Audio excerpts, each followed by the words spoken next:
솔로몬의 인생을 다 마치고 난 후에 결론적으로 사람의 본분은 이것이다 이렇게 결론을 하고 마칩니다.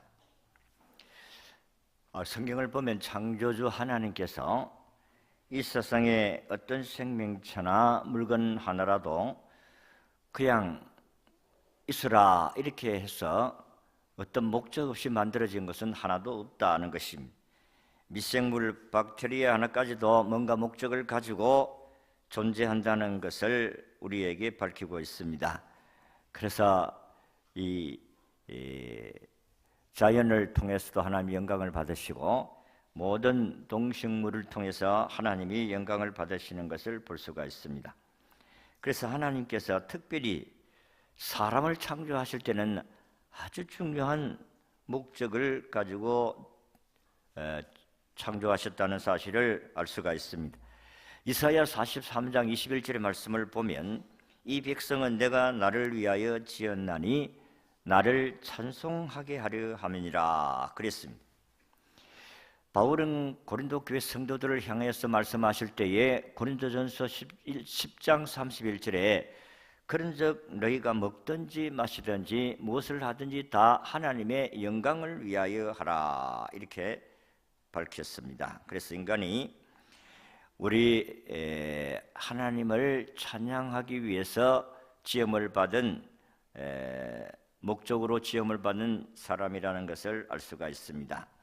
그래서 이것을 본분이라 하나님의 목적을 따라서 행해야 될 마땅한 의무, 이것이 본분이라는 것입니다. 그래서 제가 사전을 찾아보았더니 사전적인 의미는 이렇습니다. 그 사람이 마땅히 해야 할 본래의 의무다. 마땅히 인간으로 태어난 사람들이 하나님께 해야 될 본래의 의무가 본분이라는 것입니다. 그러니까 사람에게는 삶의 규범이 있습니다. 이 삶의 규범을 삶의 본분이라고 합니다. 삶의 규범대로 산 사람의 삶은 본분을 다한 사람이라고 볼 수가 있습니다. 그런데 사람이 그 규범대로 본분대로 산다는 것이 그렇게 쉽지는 않습니다. 그 본분을 다한 사람은 그렇게도 많지도 않다는 것입니다. 학생들은 모름지기 열심히 공부하는 것이 학생의 본분입니다. 직장인은 최선을 다해 직장일을 하는 것이 직장인의 본분입니다. 정치가는 나라를 잘 다스리는 것이 정치가의 본분이고, 군인은 나라를 안보를 든든히 지키는 것이 본분이고, 경찰은 국민의 치안을 잘 담당하여서 국민의 재산과 생명을 지키는 것이 경찰의 본분이다 하는 것입니다. 사람은 누구나 각자 자신의 일에 최선을 다하는 것이 본분이다, 마땅히 인간이 해야 할 의무다 하는 것입니다. 그래서 사람이 행할 의무가 무엇인지, 또 모든 사람에게 적용되어야 할 것이, 이 땅에 태어난 사람의 의무가 무엇인지를 오늘 말씀을 드리고자 합니다. 아까도 이야기한 같이 이 전도서를 기록한 사람은 솔로몬입니다. 이 솔로몬을 우리가 잘 알다시피 부귀영화를 최대로 누렸던 사람이 솔로몬입니다. 그가 땅에서 누렸던 세상적인 모든 영화, 모든 영광은 다 누렸다. 솔로몬만큼 영광을 누린 사람이 없다 그랬습니다. 그래서 솔로몬 왕이 자기 부인이 700명, 첩이 300명, 1000명이었다. 물론 우리나라의 백제 의자왕은 3000명의 궁녀를 거느리고 하다가 나라가 망했습니다마는, 하나님께 구한 지혜로 희로애락을 다 경험하고 생애 항원기에 지난날을 돌아보면서 기록한 책이 전도서인데, 그 결론적인 것이 전도서 1장 2절의 말씀같이 헛되고 헛되며 헛되고 헛되니 모든 것이 헛되도다. 14절에는 내가 해 아래서 행하는 모든 일을 보았노라. 보라, 모두 다 헛되이 바람을 잡으는 것이로다. 세상적인 부귀영화는 다 누렸습니다만은 결론적으로는 헛되고 헛되도다 하는 결론을 내리면서 그의 마지막 인간의 본분은 첫 번째는 하나님을 경외하는 것이다. 이렇게 결론을 내립니다. 하나님을 경외하는 것이 사람의 본분이라고 말씀을 하셨는데 왜 사람이 하나님을 경외해야 하는 마땅한 의무냐? 사람은 하나님이 창조하신 피조물이기 때문에 그렇다는 것입니다. 지음을 받은 자가 지으신 분을 경외하는 것이 마땅한 일이라는 것입니다. 지음을 받은 자가 지은 창조주를 향해서 왜 나를 이렇게 만들었습니까? 좀 예쁘게 창조 안 하고 왜 나를 이런 집안에 태어나게, 좀 부유한 집에 태어나지 않게 하고. 우리 사람은 하나님을 향하여서 그렇게 이야기할 수는 있겠습니다만 피조물이 창조주한테 왜? 라는 말은 있을 수가 없다 하는 것입니다. 우리가 하나님을 경외해야 된다는 것은 단순한 공포심이나 경배심 및 공경심을 아울러 갖는 것이지 그냥 두루한다 그런 뜻은 아닙니다. 우리가 하나님을 존경하고 공경하는 마음으로 하나님을 섬겨야 된다 그런 말씀이에요. 시편 85편 9절의 말씀을 보면 진실로 그의 구원이 그를 경외하는 자에게 가까우니 영광이 우리 땅에 머무르니라 라고 했습니다. 하나님을 경외하는 것은 구원의 지름길이다. 하나님을 경외하는 자가 구원을 받는다. 잠언 1장 7절을 보면 여호와를 경외하는 것이 지식의 근본이거늘 잠언 9장 10절에는 여호와를 경외하는 것이 지혜의 근본이거늘 하신 말씀을 보면 하나님을 경외하는 것이 지식과 지혜의 근본이라는 사실을 우리에게 가르치는 것입니다. 그래서 여호와를 경외하는 것은 온갖 은총을 다 입는다는 그런 말씀입니다. 그래서 이 경외라는 이 존경하는 마음이 아니고는 두려운 마음도 가질 수가 없다 그랬습니다. 신명기 6장 5절의 말씀을 보면 너는 마음을 다하고 뜻을 다하고 힘을 다하여 네 하나님 여호와를 사랑하라 하신 이 말씀 속에서 우리가 하나님을 경외하는 것이 어떻게 경외하는 것인가는 그 의미를 우리에게 말씀하고 있습니다. 그러므로 사람이 하나님을 경외하는 것은 마땅히 해야 할 의무다 하는 것입니다. 대한민국 국민으로서 이 땅에서 살아간다면 국민은 납세의 의무와 국방의 의무와 교육의 의무와 근로의 4대 의무를 행해야 된다는 것입니다. 그래서 요즘 법으로 군대 약하기 싫은 사람 대체 복무를 할 수 있도록 법을 만든다 그래서 이거는 아니다. 어찌 대체 복무가 있느냐? 대한민국 남자로 태어났으면 군대에서 복무를 해야 될 당연한 의무가 있지. 어떻게 어떤 사람은 가고 어떤 사람은 안 가고 이래서는 안 된다. 요즘 한참 데모를 하고 있습니다. 대한민국 국민이라면 마땅히 해야 할 의무다. 이 의무를 하지 않으면 국민으로서의 권리가 없다는 것입니다. 어떤 기록에 보니까 이분은 300회 이상 고속도로 통행료를 안 내고 다녀서 추적하여서 차를 압록당했다 이런 기사를 본 적이 있어요. 고속도로를 300회 이상 다니면서 통행료를 안 내고 다녔다. 그래서 차를 차압당했다는 그런 기사입니다. 이런 사람들은 기본적인 국가에 대한 의무를 하지 않고도 큰소리 뻔뻔 치는 뻔뻔스러운 사람이라고 볼 수가 있습니다. 의무를 행하지 아니하고 큰소리 치는 사람, 교회도 마찬가지입니다. 교인은 교인으로서의 의무와 권리가 있습니다. 우리가 하나님께 나와서 예배 드릴 의무가 있잖아요. 이는 마땅히 해야 될 본분인 줄로 믿습니다. 교인의 의무를 잘한 자에게는 반드시 복을 약속하셨습니다. 하나님이 우리에게 의무를 행하게 하시면서 그냥 일만 행하라고 하신 분이 아니고 복을 약속하셨어요. 시편 128편 1절에 여호와를 경외하며 그의 길을 걷는 자마다 복이 있도다. 시편 115편 13절에는 높은 사람이나 낮은 사람을 막론하고 여호와를 경외하는 자들에게 복을 주시리로다.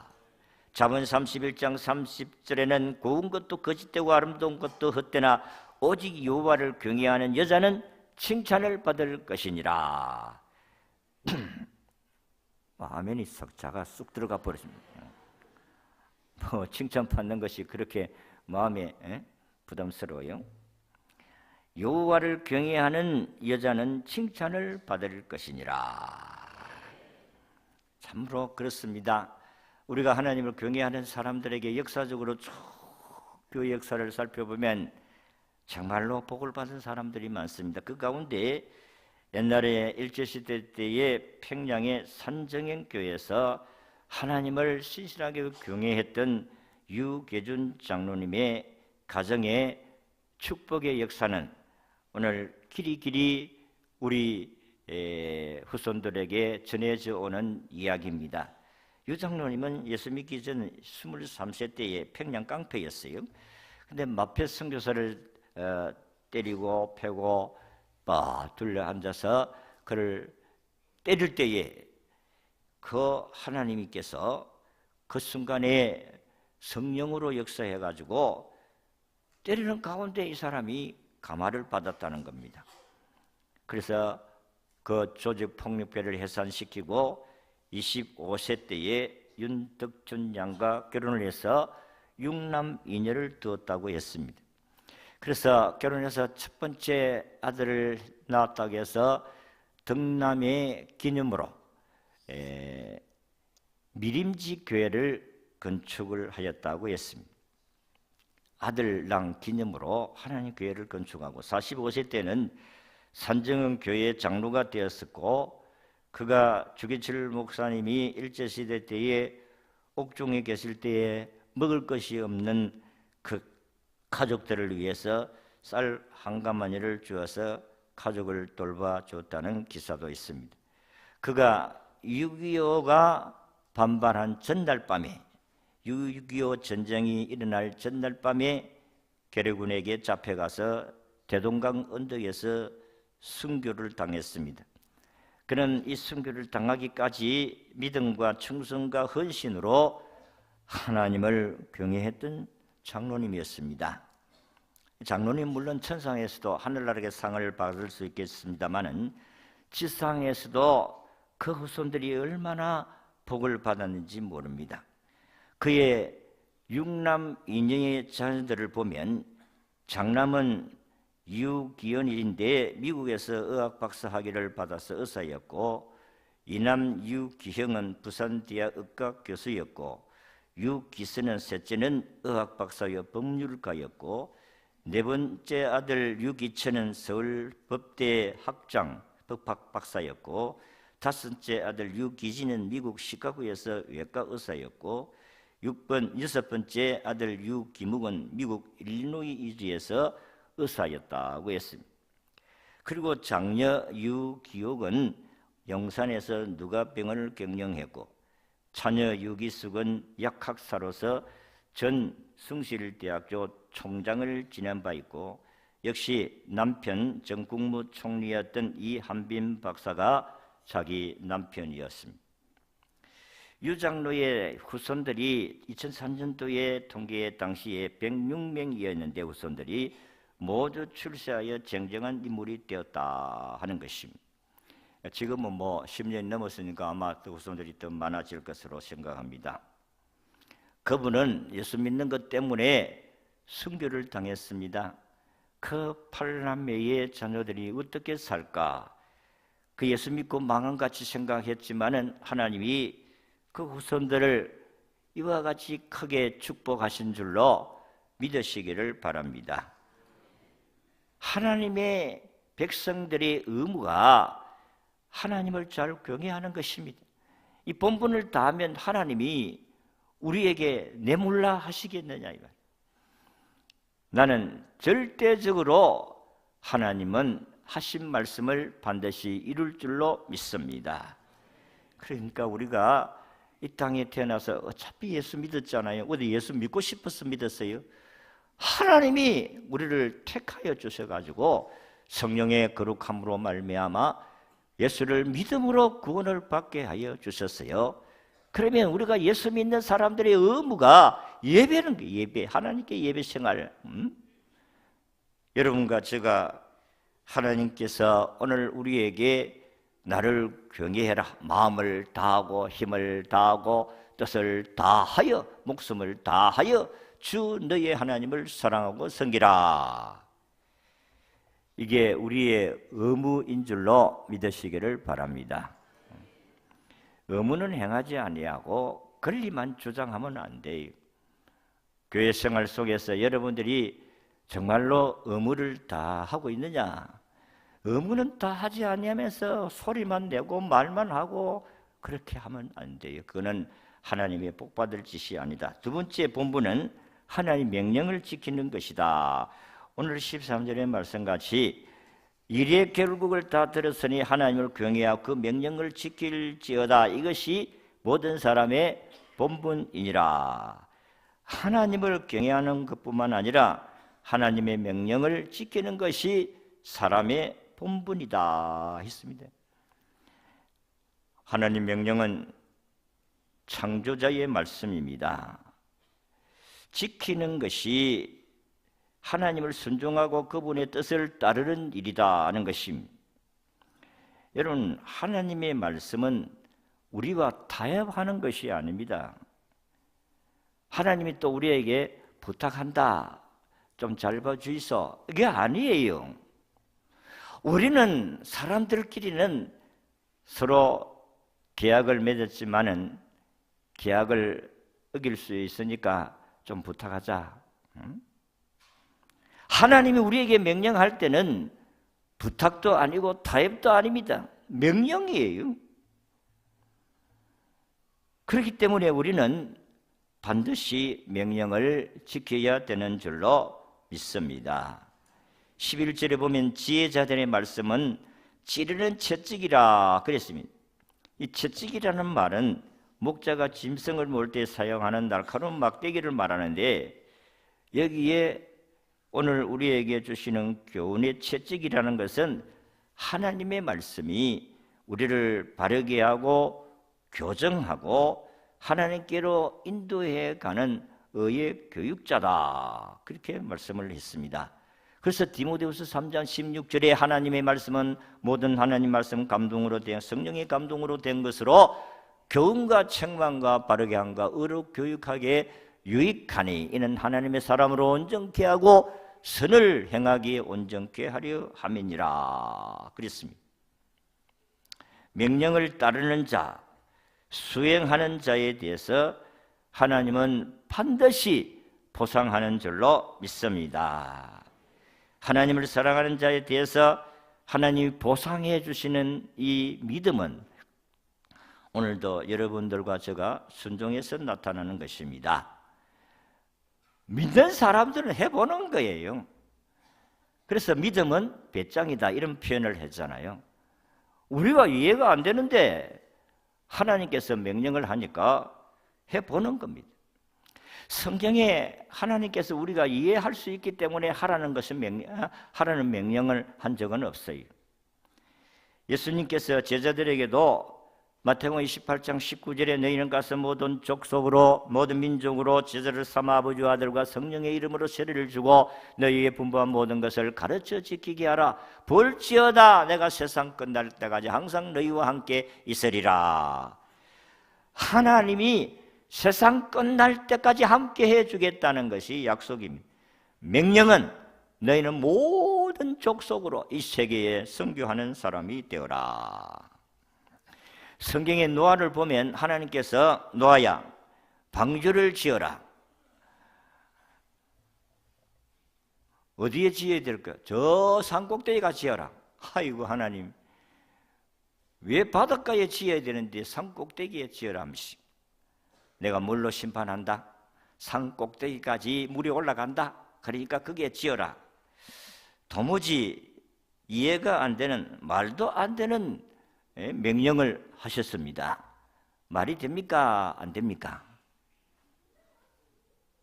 말이 돼요? 안 돼요?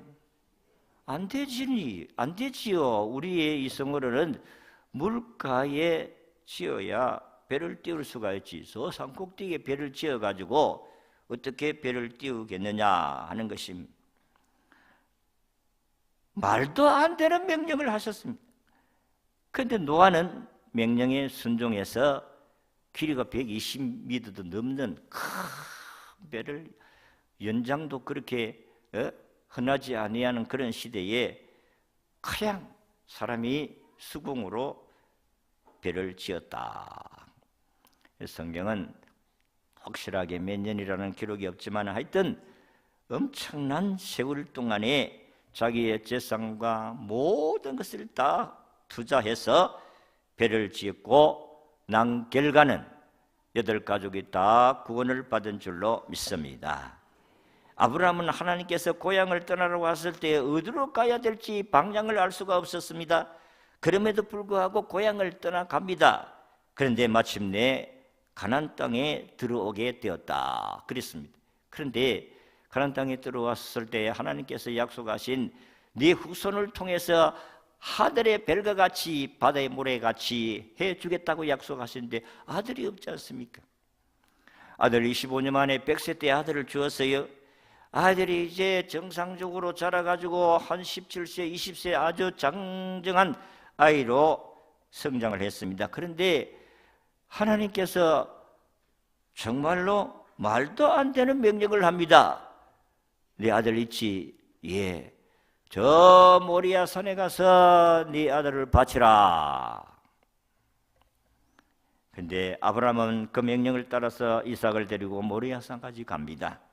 그리고 그곳에서 자기 아들을 바치려고 했습니다. 그때 하나님께서 아브라함아, 이제 내가 알겠다. 네가 나를 사랑하는 줄을 알겠다.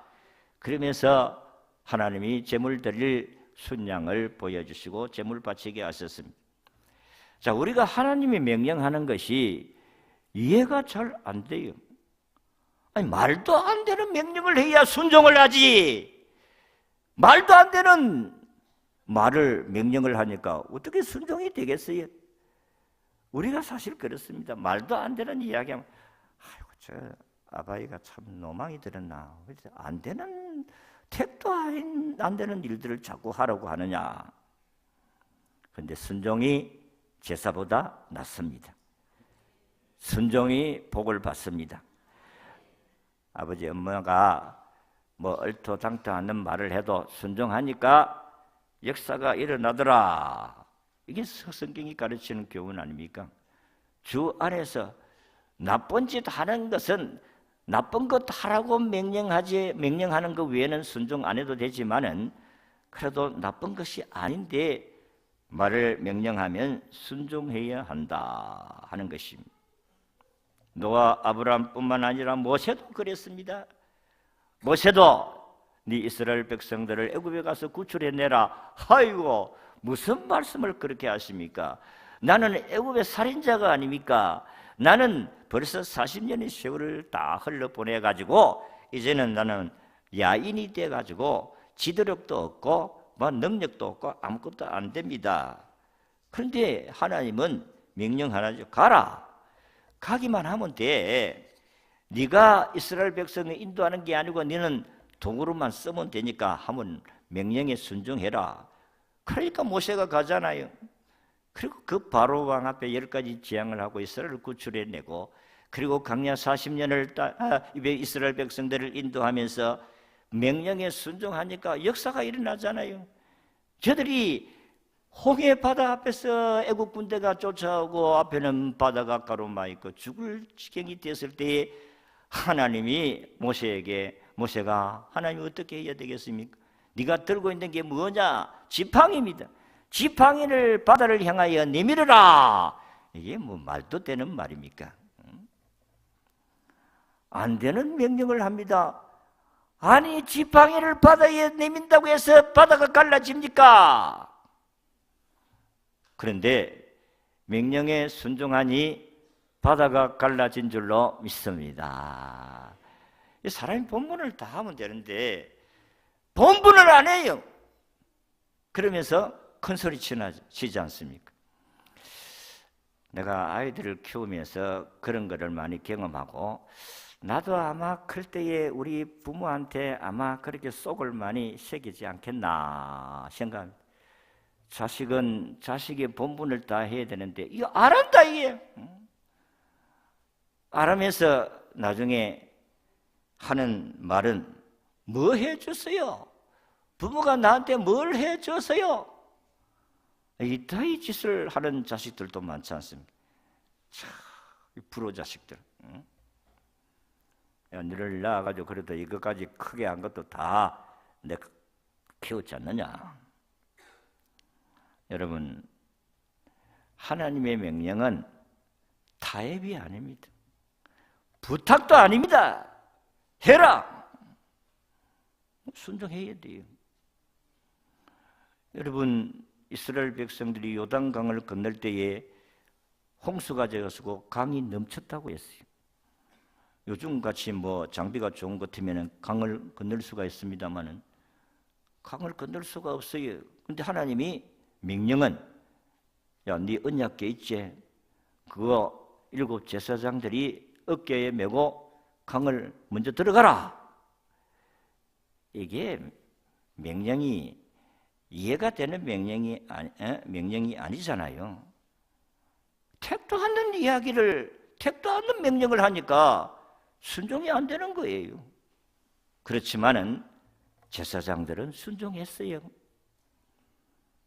바다에 들어간 강물에 들어간 줄로 믿습니다. 신기한 것은 강물에 발을 내리니까 위에서 내리던 물이 멈췄어요. 또 한 발자국 뛰니까 또 물이 멈췄어요. 그래서 저들은 복판에 가서 딱 서니까 물이 멈춰가지고 이스라엘 백성들이 요단강을 건넌 줄로 믿습니다. 하나님의 명령은 타협이 아닙니다. 하나님의 명령은 순종입니다. 여기에 기적이 일어나는 거예요. 여러분이 머리로 자꾸 하나님 믿으려고 하지 마세요. 신앙은 믿음으로 출발합니다. 그리고 나중에 이해를 합니다. 과학은 이해를 해야 행동에 옮깁니다. 그게 달라요. 여러분, 과학으로 하나님 믿으려고 하면 안 됩니다. 무식하게 믿어야 돼요. 아니, 택도 않는 명령을 행하니까 순종을 안 하는데 이게 얼마나 교만이에요. 피조물이, 창조주 하나님이 우리에게 해라! 그러면 해야 되는 것이 우리의 본분인 줄로 믿습니다. 마지막 한 가지는 하나님의 심판이 있음을 인식하고 예비하는 것이 인간의 본문이 14절에 보니까 하나님 모든 행위와 모든 은밀한 일을 선악간에 심판하시리라고 했습니다. 솔로몬은 인생의 보고서인 전도서를 종결 지으면서 하나님 모든 선악간에 심판하신다고 했어요. 히브리 9장 27절에도 보니까 한 번 죽는 것은 정하신 것이요 그 후에는 심판이 있으리라. 요한복음 12장 48절에도 나를 저버리고 내 말을 받지 아니하는 자가 심판할 리가 있으니 곧 내가 한 그 말이 마지막 날에 그를 심판하리라. 우리가 다 심판대 앞에 서야 될 것을 믿으시기를 바랍니다. 디모데후서 4장 1절에도 하나님 앞과 살아있는 자와 죽은 자를 심판하실 그리스도 예수 앞에서 그가 나타나실 것과 그의 날을 두고 엄히 명하노니 심판한다고 했어요. 이 세상의 심판을 단행하시지만은 세상에서도 하나님의 특별한 경우에는 심판해요. 그러나 세후에는 천국과 지옥으로 확실하게 나누어지는 최후의 심판이 있을 것이다. 그랬습니다. 여러분, 우리는 언젠가는 하나님 앞에 가서 심판을 받을 때가 있다는 사실을 기억하고 땅 위에서 어떻게 살아야 되겠는가 그 고민하면서 살아야 됩니다. 다니엘 웨스트라는 미국의 유명한 정치가요 학자가 있었는데 이분이 한 번은 국무장관으로 있을 때 일입니다. 그때 뉴욕의 어떤 호텔에서 저명한 사람 한 20명과 같이 저녁을 먹을 때에 저녁을 다 먹고 다른 사람들은 이런저런 이야기를 하는데 웹스터 씨는 머리를 숙이고 가만히 있었습니다. 그래서 옆에 있던 친구가 웹스터 씨에게 묻습니다. 웹스터 씨, 당신의 일생을 통해서 당신의 마음속에 들어온 생각 가운데 제일 중요한 생각이 무엇이라고 생각합니까? 이렇게 물었어요. 그러니까 그가 조금 있다 얼굴을 들고 대답하는 말이 나에게 제일 엄숙하고 중요한 생각은 내가 지금 하는 모든 일을 이 다음에 내가 하늘나라에 가서 내가 책임질 것이라는 생각을 하고 있는 것입니다. 이 생각 때문에 나의 삶이 항상 엄숙해집니다 라고 했습니다. 여러분, 우리가 이 땅에 살다가 세상 떠나면 하나님 앞에 서야 될 때가 있다는 사실을 아셔야 됩니다. 그래서 우리는 우리 하나님 앞에 서야 할 심판에 대한 준비가 이 땅에서 있어야 되는 것이 우리 인간들 본분 가운데 한 가지입니다. 하나님 앞에 서야 되구나. 본분이라는 것은 아까도 이야기한 같이 사람이 마땅히 해야 될 의무라, 본래의 의무다 했습니다. 사람의 본분은 하나님을 경외하는 것이고 하나님 명령을 지키는 것이고 장차 우리에게 나타날 우리 주 예수 그리스도 앞에서 심판받을 것을 예비하는 것이 우리의 본분이다 했습니다. 사람이 죽으면 천국과 지옥이 반드시 있습니다. 우리는 천국 갈 사람입니까? 지옥 갈 사람입니까? 우리가 천국과 지옥은 종이 한 장 차이예요. 예수님을 믿느냐, 예수 안 믿느냐 그 차이입니다. 왜냐하면 죄 있는 사람은 천국 못 가니까 예수님이 우리 죄를 위해 대신 십자가에 죽으셨기 때문에 우리는 그 예수님 믿음으로 우리의 죄가 다 사유함을 받은 줄로 믿습니다. 그러나 예수 안 믿는 사람은 죄가 그대로 있기 때문에 지옥 가는 거예요. 그러나 우리는 지옥 가기는 다 걸린 사람이다. 우리는 천국 갈 사람이다. 무엇 때문에? 예수 믿는 것 때문에. 장차 우리에게 있다고 그날을 생각하면서 우리에게 지금 현재의 고난은 장차 우리에게 나타날 그 영광과 좋게 비교할 수가 없다. 우리 주 예수 그리스도께서 우리를 택하시고 부르시고 구원 얻게 해주시고 직분 주셨으니 우리의 본분은 하나님을 잘 경외하고 맡겨주신 직분 잘 지키고 순종하고 장래를 준비하는 이 삶의 본분을 잘해서 주님 앞에 설 때에 칭찬받을 수 있기를 진심으로 바랍니다.